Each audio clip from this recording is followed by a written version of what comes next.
মারিফত কাকে বলে, হাকিকত কাকে বলে, তরিকত কাকে বলে জানতে পারবেন।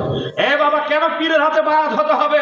আমার নবী বলে, মান আরাফা নাফসাহু ফাকাদ আরাফা রাব্বাহু, যে নিজেকে চিনেছে সে তার রবকে চিনেছে। নিজেরে কেমনে চিনবেন মিয়া? নিজেরই তো এখনো চিনতে পারলেন না।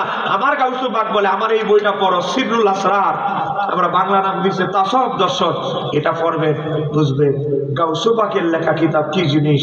জোরে কন্না মারহাবা। এই কিতাব পড়লে বুঝবেন। নামাজ পড়েন যে মন জায়গায় রিকে, তো মন জায়গা দোকানও, মন জায়গা বান্ধবীর কাছে, হ্যাঁ নামাজও দাঁড়াইছে, মন গেছে বান্ধবীর কাছে।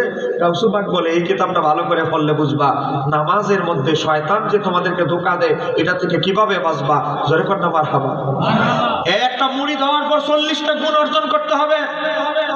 আপনি কটা জানেন?